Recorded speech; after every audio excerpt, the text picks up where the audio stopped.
Assalamualaikum warahmatullahi wabarakatuh.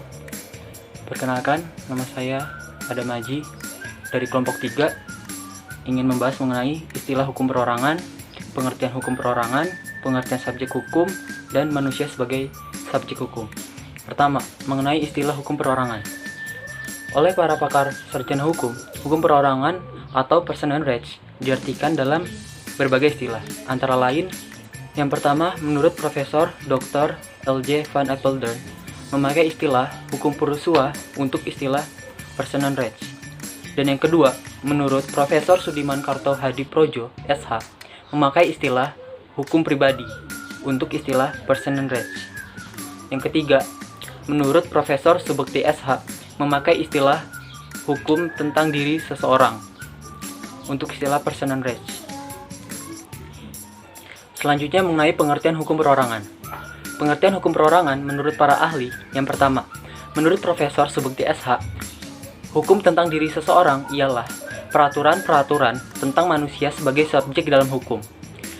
Peraturan-peraturan perihal kecakapan untuk memiliki hak-hak dan kecakapan untuk bertindak sendiri melaksanakan hak-hak itu, serta hal-hal yang mempengaruhi kecakapan-kecakapan itu. Dan yang kedua, menurut Profesor Mr. Dr. L.J. Van Apeldoorn, hukum Purusua adalah seluruh peraturan tentang Purusua atau subjek-subjek hukum. Hukum Purusua memuat peraturan-peraturan kewenangan hukum dan kewenangan bertindak. Dan yang ketiga adalah menurut Profesor Sudiman Karto Hadiprojo SH, hukum pribadi ialah semua kaidah hukum yang mengatur siapa-siapa yang dapat membawa hak, yang menjadi pembawa hak dan kedudukannya dalam hukum. Dan selanjutnya mengenai pembahasan subjek hukum. Pertama, apakah subjek hukum itu? Subjek hukum adalah segala sesuatu yang menurut hukum mempunyai hak dan kewajiban, sehingga memiliki kewenangan untuk bertindak. Selanjutnya, pengertian dari subjek hukum menurut beberapa ahli. Nah, yang pertama itu menurut Profesor Subekti, menyebutkan bahwa subjek hukum merupakan pendukung dari hak dan kewajiban yang ada. Dan yang kedua, menurut Ridwan Syahrani, subjek hukum adalah pembawa hak atau subjek di dalam hukum. Dan yang ketiga, menurut Profesor Sudikno, subjek hukum itu merupakan segala sesuatu yang mendapat hak dan kewajiban dari hukum. Nah, dari tiga pengertian tadi, dapat kita tarik kesimpulan bahwa subjek hukum adalah pemegang kekuasaan dari hak dan kewajiban yang berlaku menurut hukum. Nah, yang selanjutnya, siapa sih yang menjadi subjek hukum? Nah, pada dasarnya yang menjadi subjek hukum adalah manusia atau person. Manusia dalam pengertian biologis ialah gejala dalam alam. Gejala biologika yaitu makhluk hidup yang mempunyai panca indera dan mempunyai budaya. Sedangkan orang adalah pengertian yuridis, ialah gejala dalam hidup bermasyarakat. Dalam hukum, yang menjadi pusat perhatian adalah orang atau person. Menurut hukum modern, seperti hukum yang berlaku sekarang di Indonesia, setiap manusia itu diakui sebagai manusia pribadi, yang artinya diakui sebagai orang atau person. Karena itu, setiap manusia diakui sebagai subjek hukum, yaitu pendukung hak dan kewajiban. Selanjutnya mengenai jenis subjek hukum. Dua pengertian orang atau person sebagai subjek hukum adalah, yang pertama, naturalized person adalah person atau orang atau manusia pribadi. Nah, yang kedua itu adalah rights person yang berbentuk badan hukum yang dapat dibagi dalam, yang pertama, public rights person yang sifatnya adalah unsur kepentingan umum seperti negara, daerah, desa, dan lain sebagainya. Nah, yang kedua itu adalah private rights person atau badan hukum privat yang mempunyai sifat atau adanya unsur kepentingan individu. Assalamualaikum warahmatullahi wabarakatuh. Perkenalkan, nama saya Muhammad Abdi Pratama. Saya absen 24 kelas 201. Di sini saya akan menjelaskan tentang 4 hal, yaitu badan hukum sebagai subjek hukum, terus ada macam-macam subjek hukum berdasarkan sifat dan hakikatnya. Yang ketiga ada status berlakunya subjek hukum. Yang keempat ada kewenangan berhak dan kecakapan berbuat. Yang pertama, saya akan menjelaskan tentang badan hukum sebagai subjek hukum. Nah, pengertian badan hukum adalah badan yang dibentuk berdasarkan ketentuan hukum yang berlaku oleh sejumlah orang yang bekerjasama untuk tujuan tertentu. Dan dengan demikian, badan itu memiliki hak dan kewajiban. Nah, untuk dapat ikut serta dalam otoritas hukum dan diakui sebagai subjek hukum, ada sejumlah syarat yang harus diakui dan dipenuhi oleh badan hukum. Syarat-syarat tersebut adalah yang pertama, dibentuk dan didirikan secara resmi sesuai dengan ketentuan hukum yang mengatur perihal pembentukan atau pendirian badan hukum. Yang kedua, memiliki harta kekayaan yang terpisah dari harta kekayaan anggotanya. Yang ketiga, hak dan kewajiban hukum yang terpisah dari hak dan kewajiban anggotanya. Nah, dalam badan hukum itu ada dua, yaitu badan hukum publik dan badan hukum privat. Badan hukum publik adalah badan hukum yang didirikan berdasarkan hukum publik dan bergerak di bidang publik yang menyangkut kepentingan umum. Nah, badan hukum ini merupakan badan negara yang dibentuk oleh yang berkuasa berdasarkan aturan perundang-undangan yang dijalankan oleh pemerintah atau badan yang ditugaskan untuk itu. Contohnya negara Indonesia atau daerah provinsi dan daerah kabupaten kota. Yang ketiga ada BUMN, terus yang terakhir ada Pertamina. Nah, dan selanjutnya ada badan hukum privat. Badan hukum privat itu badan hukum yang didirikan berdasarkan hukum kepada aturan negara di bidang privat atau yang menyangkut kepentingan orang. Nah, badan hukum ini merupakan badan swasta yang didirikan oleh sejumlah orang untuk tujuan tertentu seperti mencari laba sosial atau kemasyarakatan, politik, ilmu pengetahuan, dan teknologi, dan lain-lain. Contohnya ada PT, koperasi, dan partai politik. Saya akan menjelaskan tentang macam-macam subjek hukum berdasarkan sifat dan hakikatnya. Berdasarkan sifatnya ada tiga, yaitu manusia sebagai pribadi, badan hukum, dan pejabat. Manusia sebagai pribadi hakikatnya sejak lahir sampai dengan wafat, termasuk anak dalam kandungan. Yang kedua ada badan hukum. Badan hukum hakikatnya punya harta kekayaan sendiri yang terpisah dari harta kekayaan pengurus. Yang ketiga ada pejabat. Pejabat tidak dilihat sebagai pribadi. Contohnya ada dalam perkara di PT UN. Yang kedua berdasarkan sifatnya.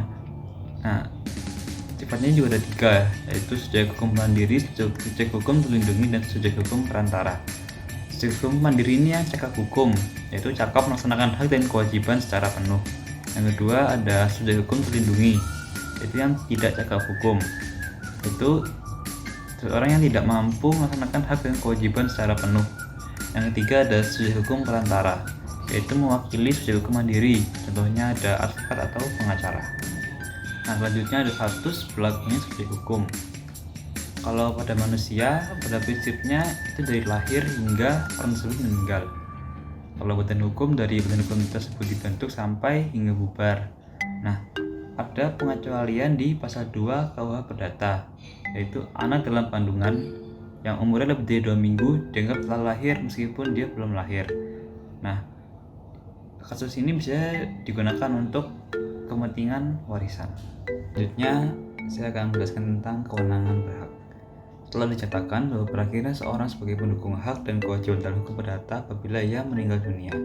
Artinya, selama seseorang masih hidup, selama itu pula ia mempunyai kewenangan untuk berhak. Pasal 3 BW menyatakan tiada suatu hukuman pun mengakibatkan kematian perdata atau kehilangan segala hak perdata. Tetapi ada beberapa faktor yang mempengaruhi kewenangan berhak seseorang yang sifatnya membatasi kewenangan tersebut. Yaitu yang pertama ada kewarganegaraan. Misalnya pada pasal 21 ayat 1 UU PA disebutkan bahwa hanya WNI yang dapat mempunyai hak milik. Yang kedua ada tempat tinggal.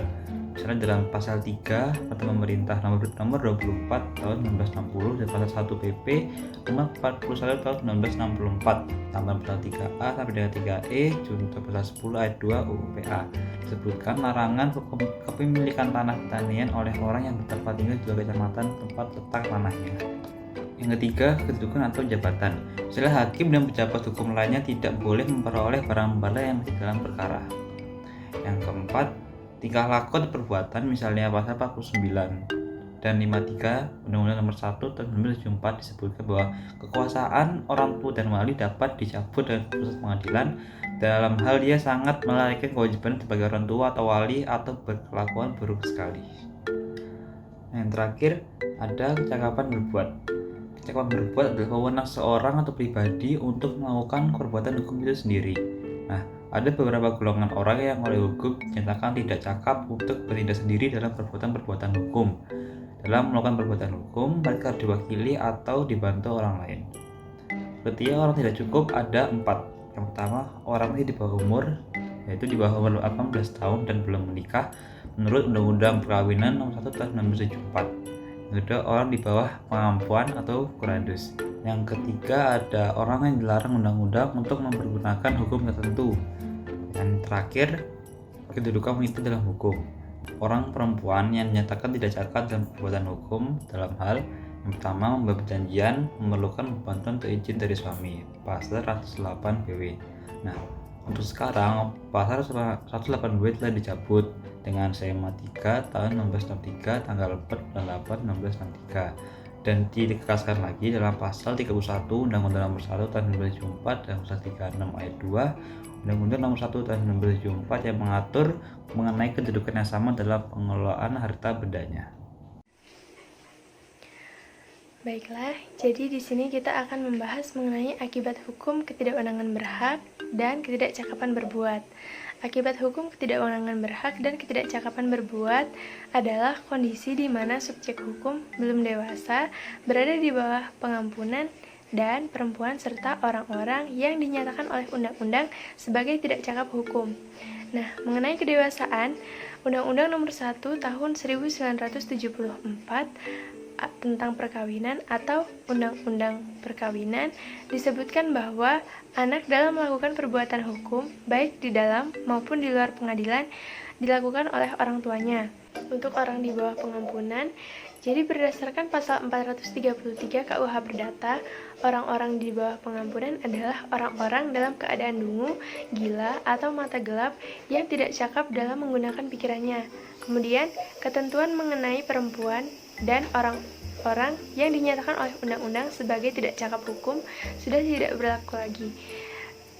Melihat saat ini banyak sekali perempuan yang terjun dalam dunia hukum. Selanjutnya kita akan membahas mengenai nama dan kewarganegaraan. Jadi berdasarkan pasal 5 ayat 1 dan pasal 27 ayat 1 dan 2 Undang-Undang Nomor 23 Tahun 2000 tentang Perlindungan Anak menyebutkan bahwa setiap anak berhak atas suatu nama sebagai identitas diri dan status kewarganegaraan yang dituangkan dalam akta kelahiran. Nah, nama ini penting untuk anak adalah agar dapat mengetahui anak itu berasal dari keturunan siapa dan dapat digunakan saat pembagian hak warisnya. Selain itu, penting untuk persoalan-persoalan yang ada hubungannya dengan kekeluargaan. Nah, mengenai nama ini di Indonesia diatur dalam Undang-Undang Nomor 4 Tahun 1961. Nah, jadi mengenai kewarganegaraan, pada pasal 1 angka 2 Undang-Undang Nomor 12 Tahun 2006 menyebutkan kewarganegaraan adalah segala hal ihwal yang berhubungan dengan warga negara. Dan Undang-Undang Kewarganegaraan yang baru ini tengah memuat asas-asas kewarganegaraan yang bersifat umum ataupun bersifat universal. Asas-asas tersebut antara lain asas ius sanguinis atau asas yang menentukan kewarganegaraan seseorang berdasarkan keturunan.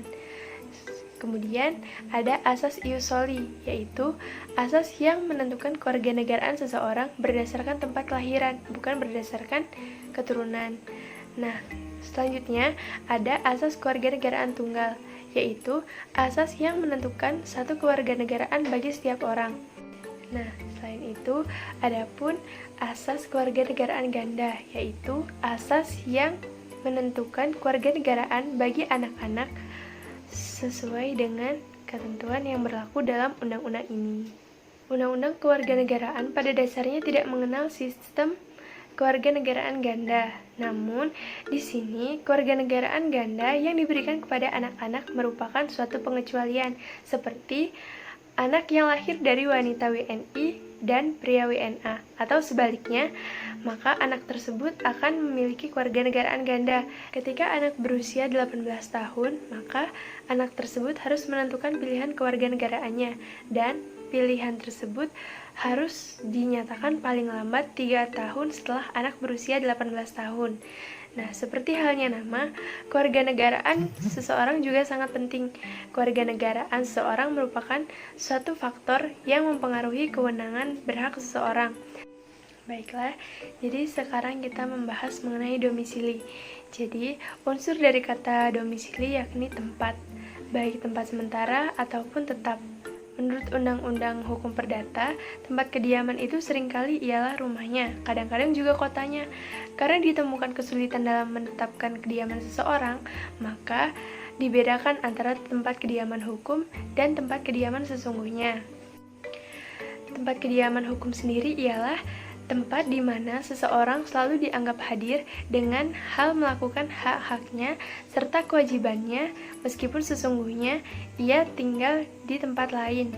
Sedangkan tempat tinggal menurut pasal 77, pasal 1393 ayat 2 dan KUH Perdata, tempat tinggal itu ialah di mana suatu perbuatan hukum dilakukan.